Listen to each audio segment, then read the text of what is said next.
any of the national parks or federal records. Once again, folks, I'd like to welcome you to Appomattox Courthouse National Historical Park. One of the more important features of this park is that road that you have walked on and are standing on that goes around both sides of the courthouse and down in that direction. And if you go far enough, in that day you'd have gotten to Richmond. And then in this direction to Lynchburg, Virginia. They were thriving cities of their time before the Civil War. And this was the road that connected them. It's called the Richmond-Lynchburg Stage Road. It's why this village is here, and it's why the Army of Northern Virginia came here in April of 1865. Now, when this area was first settled, the question that the folks had was, could you grow tobacco here? And when they came here and started, they soon realized that not only could you grow tobacco, but you could grow some of the best dark-fired tobacco in the world here in this region. In fact, Appomattox at one time was known as the dark-fired tobacco capital of the world. They also soon found out you could grow corn, wheat, and oats, and a variety of other things. But those were crops that were important not only for animals, but for humans as well. And so this type of soils that are here in this area were well suited for what we call the plantation style or the manor system of agriculture. You could grow a diversity of crops. Unfortunately, the system of the day was to utilize slave labor for the production, especially of tobacco, because it was very labor intensive. And so this county did depend upon slavery quite a bit. Almost 2/3 of the families in this area did own slaves, anywhere from 1 or 2 per family on up to over 100 for some of the families.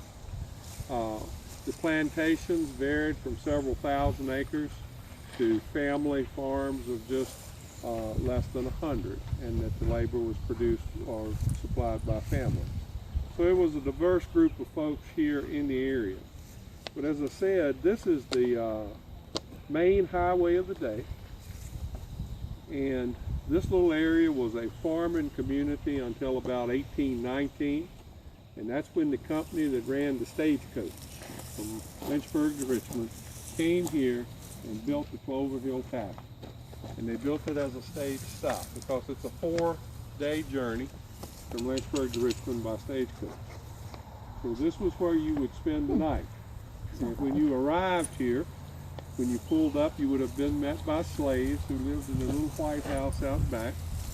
You would have been taken into the tavern dining room and served a meal that was prepared in that kitchen, the smaller brick building beside the quarters. And then you would have spent the night in the guest house. The next day you would have gotten up and you would have gotten on your stage and continued your journey. And so this little area was called Clover Hill, and it didn't take off like a rocket or anything, but things began to grow. You had blacksmith shops and leather workers and wheelwrights come to town because of the stagecoach company and so forth. But in 1845, the legislature of the state of Virginia responded to numerous requests that people in this area had made over the years to form a new county in this area. And so they took portions of Buckingham County, Prince Edward County, Charlotte County, and Campbell County with the James River as the northern border, and they formed this new county and they called it Appomattox. Now that name comes from the river, the Appomattox River, that starts just a couple of miles over that ridge behind me and flows into the James River, at that time called City Point. Today we call it Hopewell. There was a tribe of Indians who lived in that area. They were known as the Appomattox. And so from that they got Appomattox to name the river, and then the county was named after the river. Now, every new county needs a county seat or a center of government. So they came here to Clover Hill and they built a courthouse and they built a jail, which is no longer with us.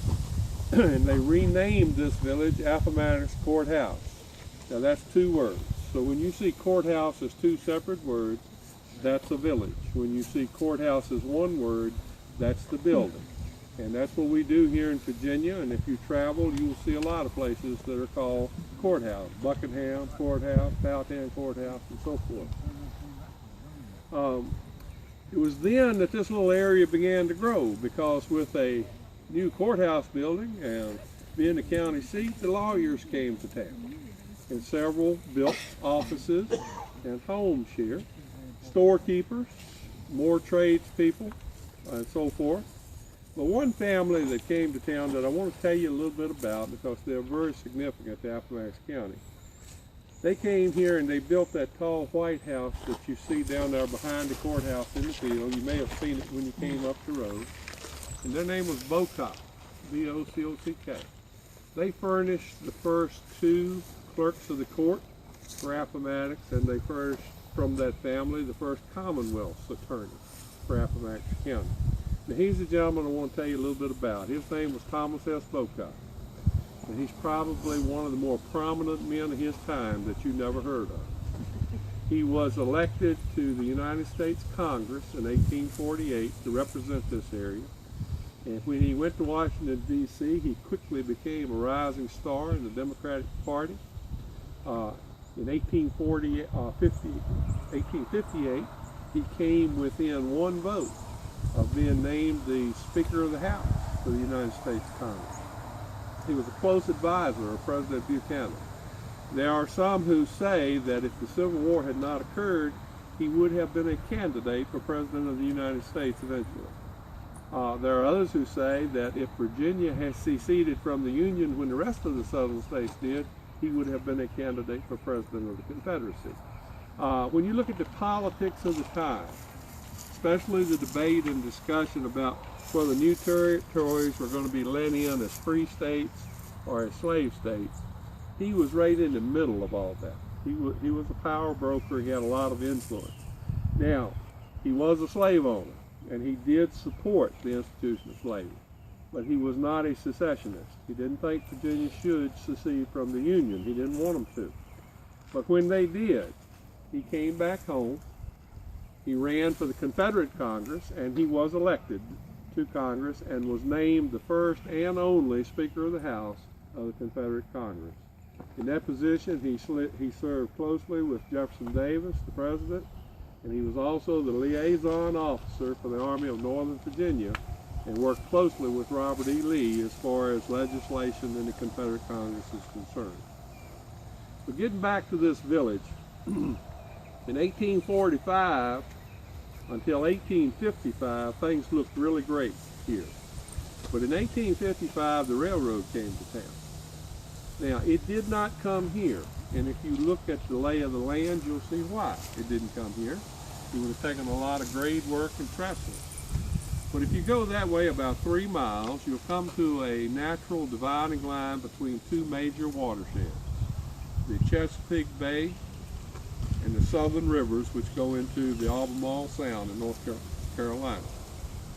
If you follow that natural dividing line, it's a pretty good place to build a railroad. And so that's what they did. And they established a depot and named it Appomattox Station. And that basically started the death and decline of this little village here.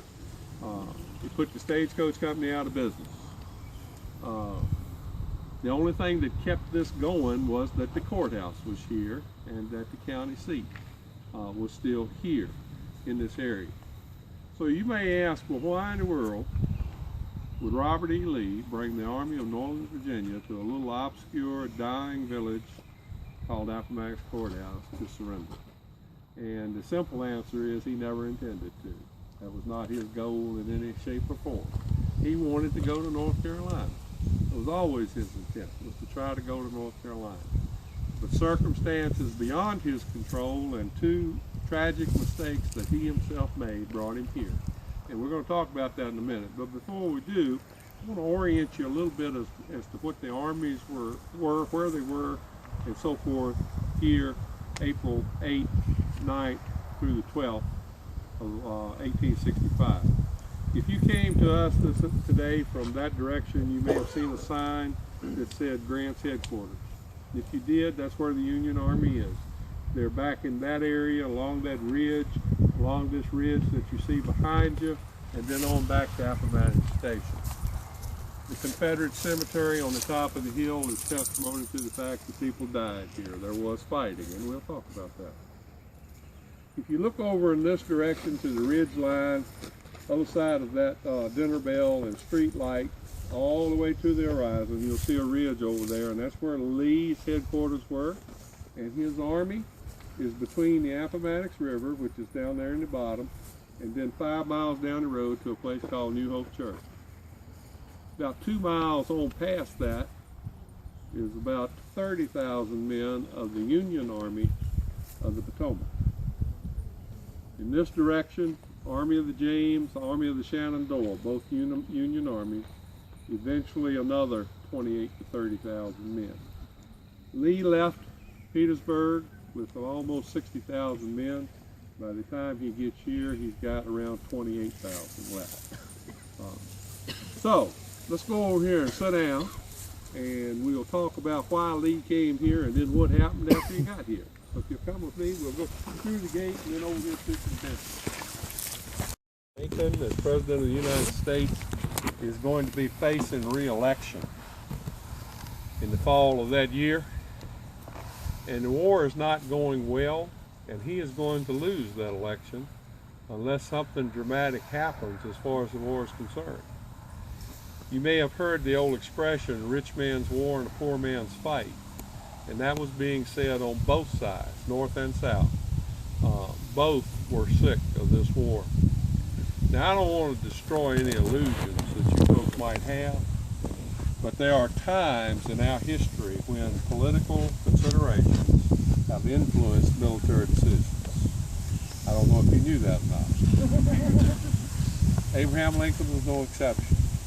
He made several decisions during the spring of '64 and the summer of '64 that were designed on the military side to influence his re-election. Now, one of the decisions he made that was not necessarily political when he made it, but did turn out to be very effective for him from a political standpoint, was that he named a gentleman by the name of Ulysses S. Grant as commander of all Union forces in the field, regardless of where they were. And he brought him back here to Virginia. Now, Grant could have conducted the war from Washington, D.C. at a desk, but he chose instead to associate himself with the Army of the Potomac under General Meade, and he did so because it was that army that was facing the Army of Northern Virginia and Robert E. Lee. That's the premier army of the Confederacy, and that is the premier military leader of the Confederacy. Of all the casualties suffered by the Union forces throughout the entire war, throughout the entire theaters of war, over 60% were inflicted by the Army of Northern Virginia. So that gives you an idea of how important they were.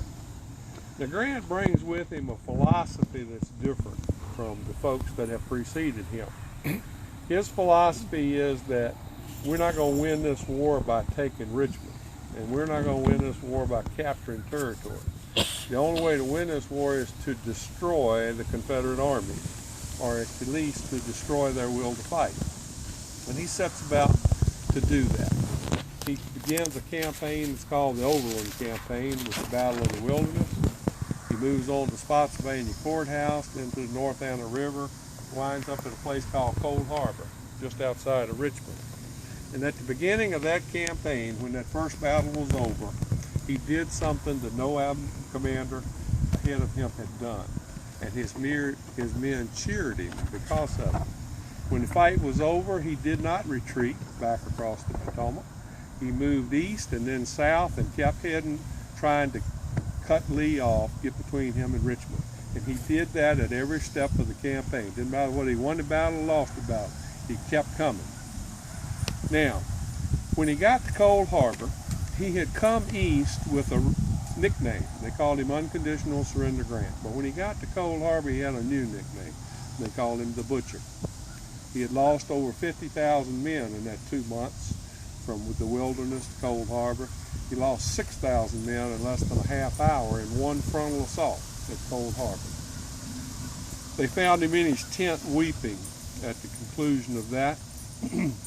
And I tell you that because I want you to realize that Lee and Grant both, they were not gods and they were not devils, but they were simply extraordinary men living in extraordinary times. They made brilliant decisions at times and they made costly mistakes at others. And Grant said that was the worst mistake that he made in the whole war, was when he ordered that assault at Cold Harbor. Now Lee is looking at the situation and he tells his staff, he said, if we don't destroy this army of Grant before he crosses the James River, this thing's going to turn into a siege, and then it's just going to be a matter of time. And sure enough, not too long after that, Grant does cross the James and attacks Petersburg. And that puts not only Petersburg but Richmond in danger of falling. It's just a series of events that are fortunate for the Confederacy, that they are able to save Petersburg at that time, and it does indeed turn into a siege that's going to last almost 10 months. During that siege, Grant, you may have heard the term let slip the dogs of war. It comes from Shakespeare, I believe. But Grant's got two dogs of war. One of them's named Sherman and the other one's named Sheridan. And I don't say that in a derogatory term, because their goal is to end this war. And they believe in this concept of total war. And Grant turns them loose. He turns Sherman loose in Georgia, and he turns Sheridan loose in the Shenandoah Valley of Virginia. And the havoc they create, the destruction that they bring to those two areas, especially the fall of Atlanta, which is a major point for railroads and industry both in the Deep South, those victories ensure that Abraham Lincoln is reelected in the fall of 1865. Now, all during the winter of 64-65, Grant is keeping the pressure on Lee at Richmond and Petersburg. Sherman has started marching from Georgia through South Carolina into North Carolina to put pressure on General Joe Johnston's army of the Tennessee, the other major Confederate army in the field. He doesn't want those two armies to get together. He wants to keep them separate. He knows he's more easily can defeat them if he can keep them apart. So he keeps the pressure on both armies so that neither can send troops to help out the other. He also brings Sheridan back from the Shenandoah Valley, and his assignment is now to get around Lee's right flank and cut the two railroads that are the lifeline to the Army of Northern Virginia. One of those is the railroad that was built out here called the Southside Railroad. It runs from Lynchburg, Virginia to Petersburg. The other is the railroad that connects Richmond and Danville. Those are the last two major supply lines for Robert E. Lee's army. And if those two railroads are cut, then Lee has no choice but to surrender or to try to escape, because he's going to be trapped without supplies unless he does that. Late March, early April, Sheridan succeeds in getting around Lee's right flank at a place called Five Forks. And when he does that, he puts those two railroads in danger. The next day, Grant orders all-out assaults along the line from Richmond to Petersburg, some 37 miles of trenches, and they break through in several spots. Lee realizes that it's hopeless to try to continue to hold Petersburg and Richmond. He orders the evacuation, and he begins what you and I refer to as Lee's retreat. The plan is to come to Amelia Courthouse, which is a state or a railroad stop on the Richmond-Danville Railroad. When he gets there, he's going to gather his troops. He's going to let them rest for a couple of hours. He's going to feed them with food that's on the trains that are waiting for him there. And then he's going to continue his march down that railroad through Danville into North Carolina and join up with General Joe Johnston. Between the two armies, they hope they can deal with Sherman and then turn around and deal with Grant. That's the plan. The roads are muddy. It's been raining. The creeks are out of their banks in many cases, and bridges have washed out. And Lee's army does not get to Amelia Courthouse in a timely fashion. They're stragglers. When he does arrive, he finds that instead of food on the trains, he's got ammunition instead. Now, I don't know if you've ever heard of the Jesse Scouts, but Sheridan had a group of men, less than 100, and they were spies. They were Union troops dressed as Confederate soldiers, and they infiltrated the Confederate Army, started up in the valley, and he brought them with him to Petersburg. And they are given the credit that the food was not at Amelia Courthouse as it should have been. Also, we know that they influenced other action that took place along the South Side Railroad in the next few days. They played a very significant role. But regardless, when Lee realizes that his army is not going to get there in time to continue the march and that there's no food, he makes his first critical mistake. And that is, he decides to stay at Amelia Courthouse an extra day to let his troops catch up and to let them forage for food.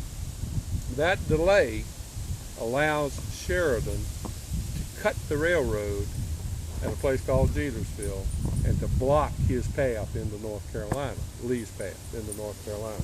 So the next day, when Lee begins his march, he soon finds out that he's facing Union forces at Jetersville. His cavalry kind of lets him down at this point.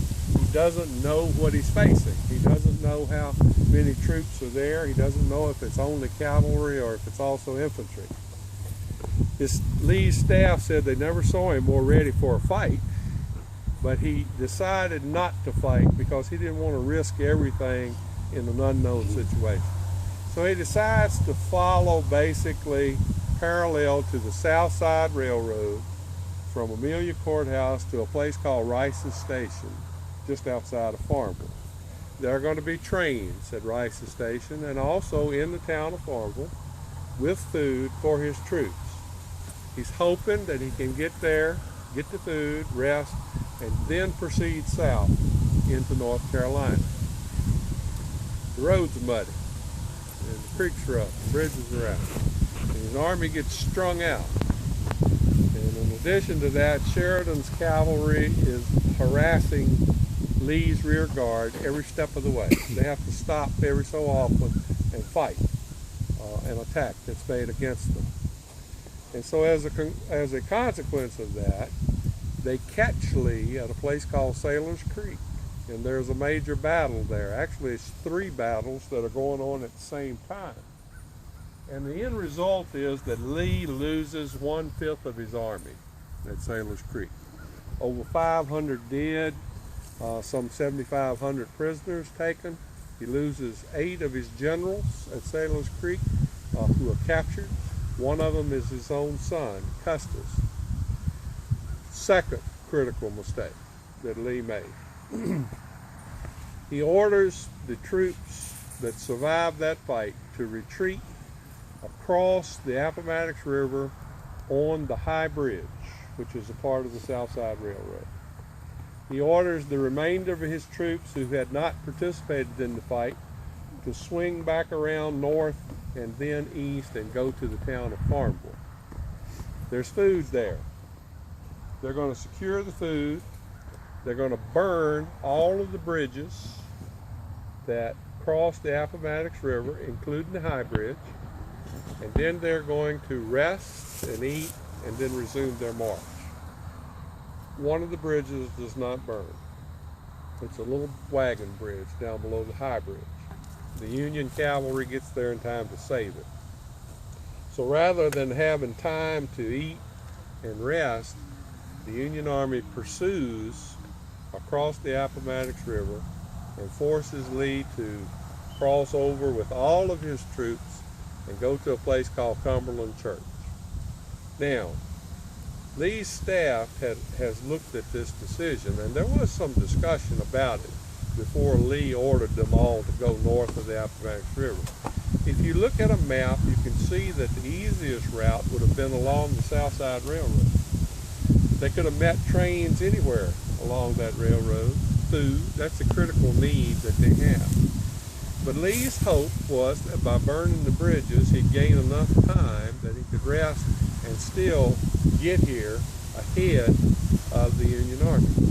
But you know what? Grant and Sheridan can read a map too. And they look at it, and the discussion it winds down to this. They said, if we can get to Appomattox Station first, we can end this thing right here. Now they knew there was food at Appomattox Station because of those Jesse scouts. They had intercepted the orders for the food to be here. Lee is dug in at Cumberland Church. He's waiting for an attack to come, but because of the breakdown in communication and lack of initiative of some of the Union officers, a major attack does not occur, and he's able to hold on until dark. And as soon as darkness comes, he slips away and he picks up this old stage road at a place called New Store down in Buckingham County, and he heads this way. He is being pursued by the Army of the Potomac, who is keeping the pressure on his rear guard, and the other portions of Grant's army have started their march along the South Side Railroad, a distance that's 8 miles shorter than the distance that Lee has to travel. So the race is on. Afternoon of April 8th, the lead elements of Lee's army come across the Appomattox River, just over the ridge there, up by that gray house down there in the distance. And they come on up this road and around the courthouse, and they go on over that hill you see in the distance towards Appomattox Station. They get within about a half a mile of Appomattox Station. It's getting late. So they pull off to the side of the road, make camp, and send wagons to the station to pick up the food. Well, about that time, they hear gunfire coming from the station, and they realize that Union cavalry has won the race. George Armstrong Custer has captured those trains. He then turns his attention to the lead elements of Lee's army, and he attacks them. And by the time that battle is done, it's about 9 o'clock at night. It's called the Battle of Appomattox Station. It's one of the more unusual fights of the war because on the Confederate side, you've got artillery, ambulances, and supply wagons that are leading the march. And so they're the ones that have to fight. On the Union side, all you've got is cavalry. So you can imagine cavalry charging artillery. They say it was some of the most horrific wounds of the war that they saw in that battle. But Custer eventually prevails and causes the Confederate army to scatter and retreat. He captures about 25 cannon, 1,000 men, and destroys about 200 wagons. The rest of the Confederates, some head towards Lynchburg, some head towards Red Oak Church over at Oakville, and some come back down this road and rejoin the Confederate army across the river. Union cavalry pursues. There's fighting here in the village. It's dark. They run into some Confederate sharpshooters down there at the Pierce house. Several are hit, a couple are killed. They go back to the top of that ridge and they dig in for the night. About midnight, Lee calls a council of war over there on that ridge. His army is basically here now between New Hope Church and the river. He's got 3 options. He can disband his army and let them go guerrilla. He can surrender, or he can try to fight his way out of here. Now, he does not go guerrilla because he doesn't believe in that. He calls it bushwhacking, and he's not going to do that. He's about ready to surrender, but he really doesn't want to. And Longstreet advises him, let's give it one more shot. There's still some fight left in us. And so they decide that they would make one final assault and see if they could break out of here. So on the morning of the 9th, early in the morning, 8,000 Confederate infantry and cavalry come up that road, and they go to the spot where the board fences meet the rail fences, and they line up across that road all the way across what's now 24 down to a little creek called Plain Run, and down this old farm lane called Tibbs Lane, and then they execute a maneuver that's like a door opening. The hinges are on that side, and the troops swing just like a door opening against the Union forces up on the top of that hill. And they succeed in opening the road. And they send word back, the road is open, bring the army on, we can get out of here. But as they continue over the hill and then look at the next ridge, they see a wall of blue blocking that stage road. Now, Lee has told Gordon, who is leading this charge, he said, if you're facing cavalry, keep going. But if you run into infantry, you may as well stop. We're not going to be able to get away from it. And that's infantry. It's the Army of the James. They have marched during the night, and they have gotten here in time to end it here. The flags of truce go out. And this is a critical point at this time. So far, 200 men are dead, 2,000 casualties. But it could have been a lot worse.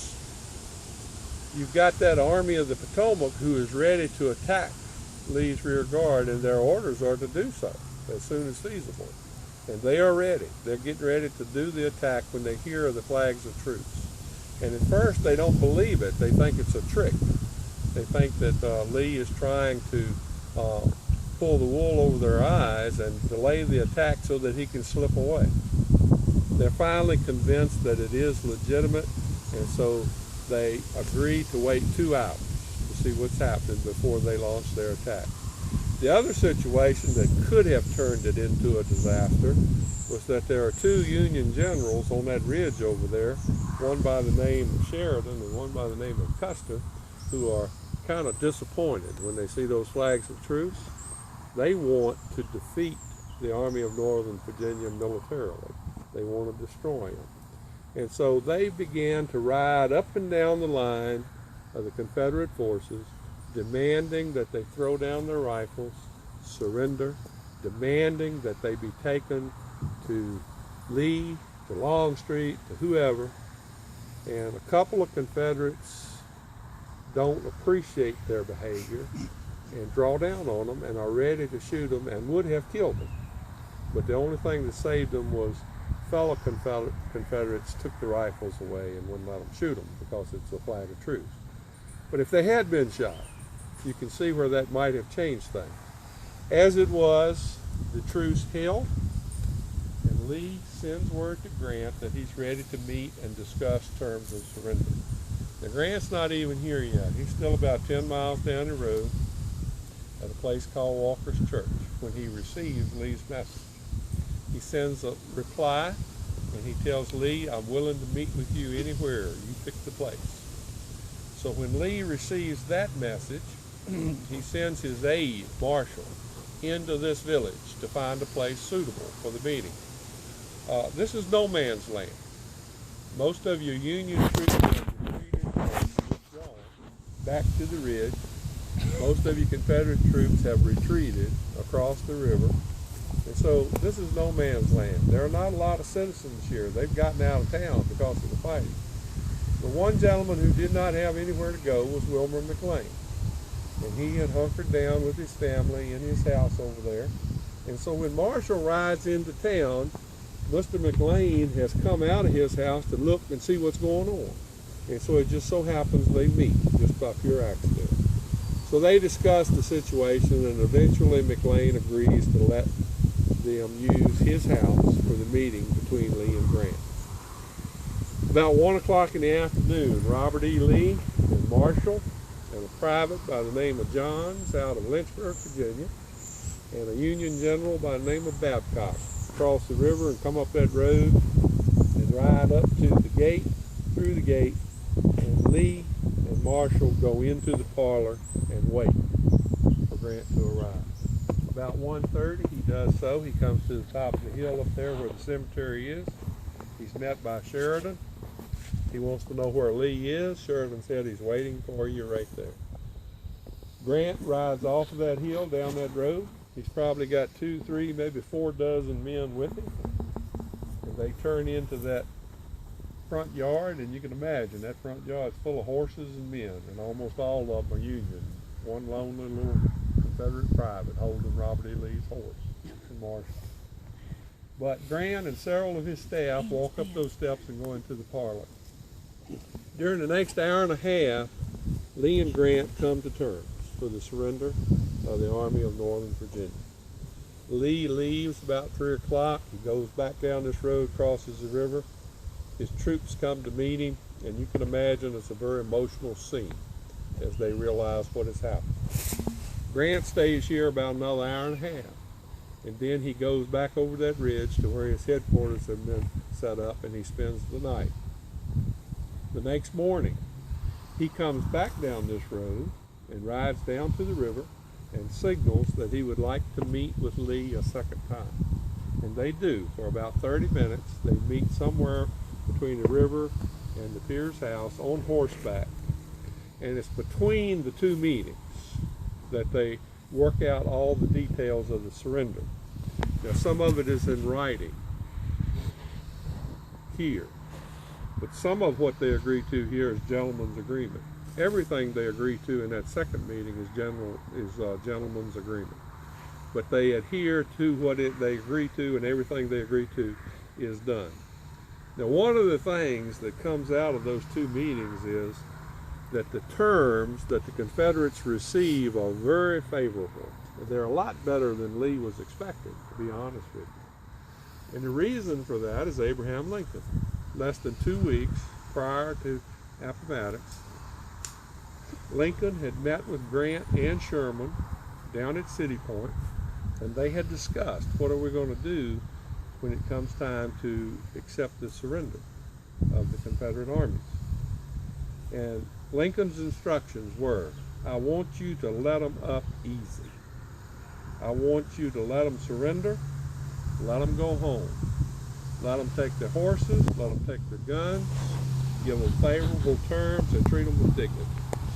And that's exactly what Grant did, except for the let them keep their guns part. He wasn't going to let them keep their guns. And they explained that to Lincoln.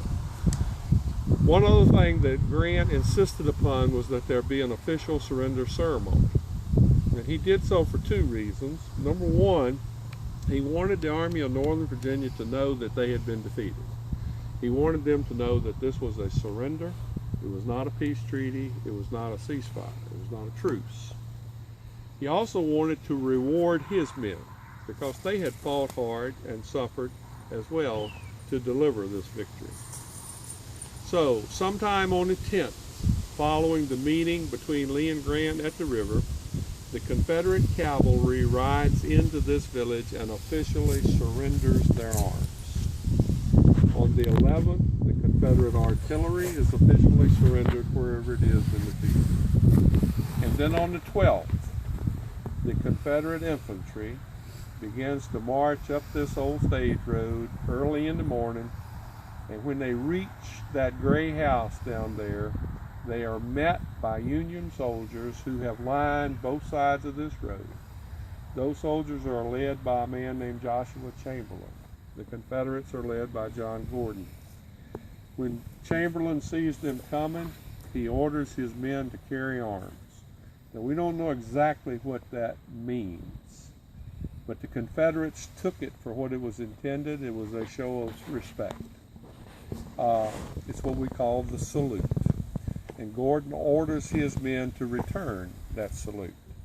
So what could have been a ceremony of shame and humiliation actually took a turn to respect and dignity. It took about 7 to 8 hours for those men to surrender. There were 22,000 of them. They marched up that road. They stacked their rifles, all accoutrements associated with the rifle, their battle flags, and any materials that had been given them by the Confederate government. And then they turned around, they marched back across the river, and they received their paroles and were able to go home. Now, people will say that Appomattox is the end of the Civil War, and that's not quite true. There are still Confederate armies in the field, and there are Jefferson Davis is still out there, and he has ordered them to keep fighting. Some people will say, well, it was the beginning of the end of the Civil War, and that might be closer to the truth. Others will say, well, it wasn't really an ending, it was a beginning. It was the beginning of a process that brought this country back together and made it a union once again. And you know, things kind of were headed in that direction. The dignity with which these Southern boys was treated, the favorable terms. But less than a week, Abraham Lincoln is assassinated, and that changes everything. We don't know what might have been. We think it would have been better. We think Lincoln's plan would have been far better than what we wound up with, what we call Reconstruction. We are still dealing with the mistakes of Reconstruction. We're still dealing with the problems it failed to solve. But regardless, it is what it is, and many people believe we are the nation that we are because of the Civil War and Reconstruction, and it's hard to argue with that. But one thing that I think is for certain, Appomattox is the end of the Army of Northern Virginia. It is the end of the military career of Robert E. Lee. And when it was all said and done, it was that old stage road that brought them here, and that's that old stage road that's going to be their first leg on their journey home. Ladies and gentlemen, I appreciate your attention. I hope you enjoy the rest of your visit.